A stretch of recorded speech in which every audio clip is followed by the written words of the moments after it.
the echelons of power to the highest positions of office in Pakistan, not by virtue of any wealth, by the virtue of the education I had. And therefore I feel it as my personal commitment that just as education has helped me reach the highest echelons of my country, every young boy and girl has that fundamental right that education should be available to him or her to rise through societies and achieve his or her dreams. I still remember in 1983 when I was writing my admission essay to the Wharton School, one of the questions was, if you are admitted, where do you see after graduation in 10 years? Where will you be in life? And I remember I had written that in 10 years after the completion of my education, I will like to serve my country as a public representative or in public service. So in 1986, I graduated from Wharton. I returned immediately, took first flight back home, and in 1993, I took oath of office as member of the National Assembly. So in 7 years, my dream was realized on account of the education that I achieved. So therefore, it is our duty to similarly empower each and every boy and girl of our country that through education they should be able to achieve their dreams in life. And this country has so much to offer, provided we all work hard with good education to achieve our dreams. The US government's support for Pakistan's higher education system has a long history. It ranges from primary and basic education to establishing centers of excellence to strengthening overall higher education systems. I am glad that this support is continuing, and lately HESA project is becoming another important initiative. The government of Pakistan highly appreciates this support. Higher education has a very important link with development. It is very well recognized, and therefore in both the initiatives that I happen to be involved in, Vision 2010 in 1998 and Vision 2025 in 2014, higher education and education was the centerpiece of the model of development that we developed. We are gathered here because we all believe in the power of education, the key force that will contribute to the social and economic uplift of Pakistan. I am pleased to note that the focus of the summit and the planned deliberations are very relevant for resolving the dilemma of connecting higher education to workforce development in Pakistan. Pakistan's estimated youth unemployment is between 8.5 to 10%, with 80% youth workforce having low level of education and poor skills base, primarily due to the gaps in quality, access, and relevance of the skills vis-a-vis what is needed in the market.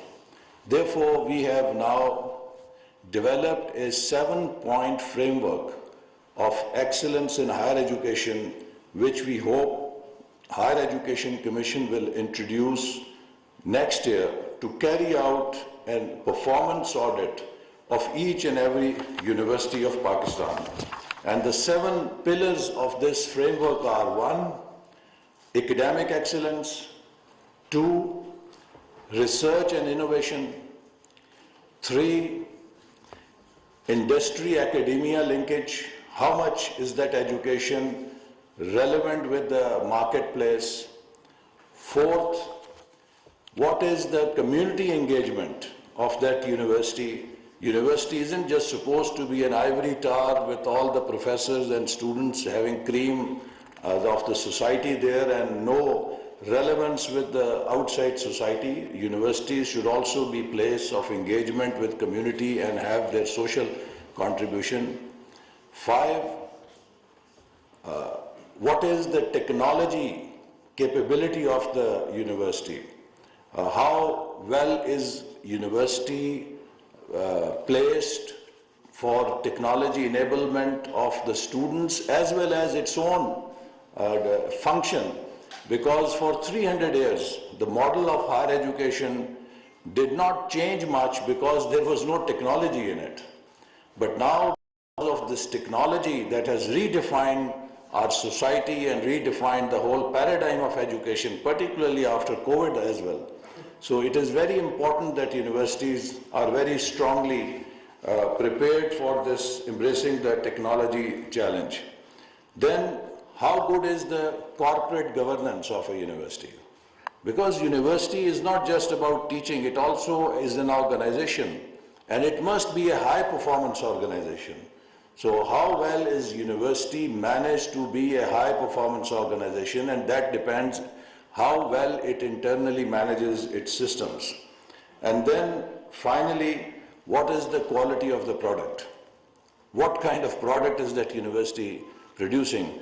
What are the skills that university is producing in its final product, both in terms of the technical skills and in terms of the human skills that are required for success in life? And simultaneously, do those students also carry a responsible citizen training as part of that education or not? So this is a 7-point framework that we will adopt from next year and carry out an audit of each and every university. And then we also intend to establish a league system like British football, because we cannot just have premier universities, because we have a basic issue of access also.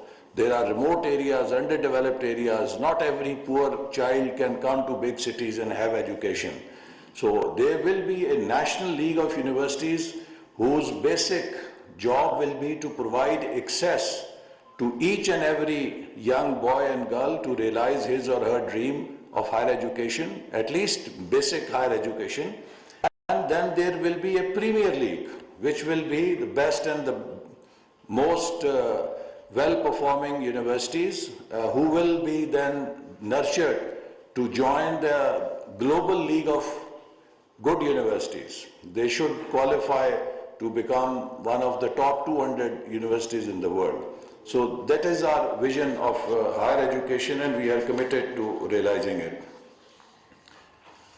Our youth has invested and continues to invest its faith and resources in the country's higher education system, but they are not being rewarded with the secured livelihoods after they graduate, regardless of the career path they choose.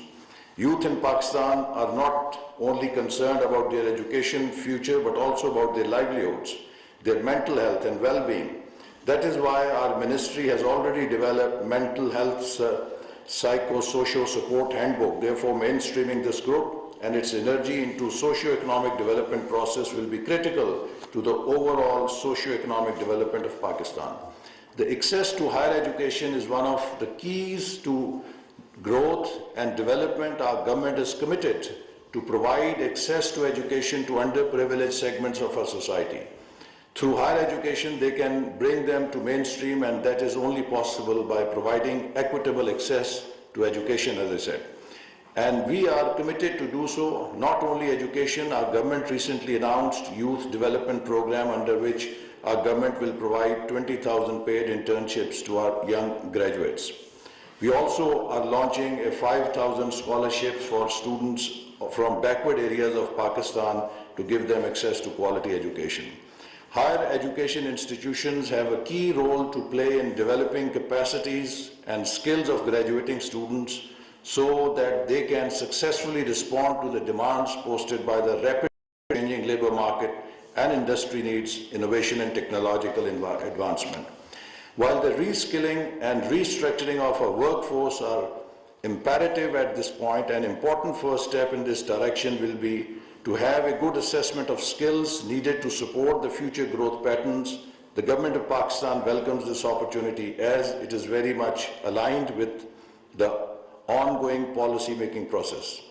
I will go on to say that the 21st century universities have moved away from the traditional higher education that focuses on disciplines in silos. Now it is about producing well-rounded, responsible citizens of the globe who are resilient and have the mind skills of learning and relearning to adapt to fast technological, environmental, social and economic changes. This not only implies changes in curriculum and teaching practices for our higher education institutions, but also expanding the ambit of university building strategic.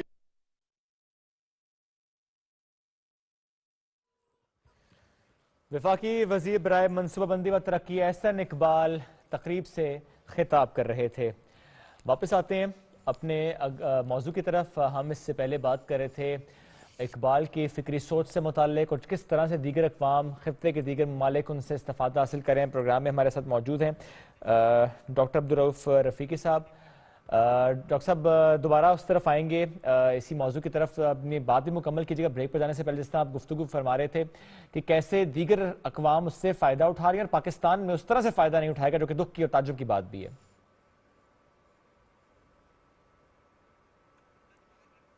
चले दोबारा से हम राब्ता बहाल करते हैं।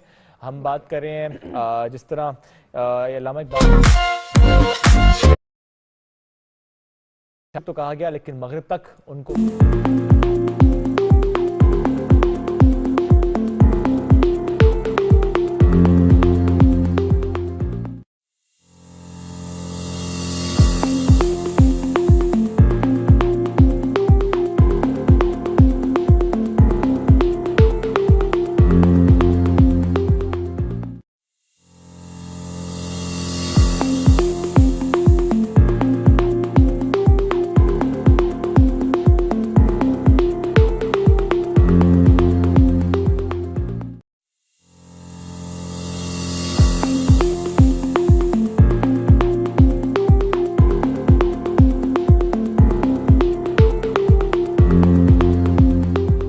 अस्सलाम वालेकुम नाज़रीन, आप देख रहे हैं प्रोग्राम हक़ाइक़ विद उमर नज़ीर। मैं इस वक्त मौजूद हूँ लाहौर में डीजी एंटी करप्शन पंजाब के ऑफिस में, और मेरे साथ इस वक्त मौजूद हैं तर्जमान एंटी करप्शन पंजाब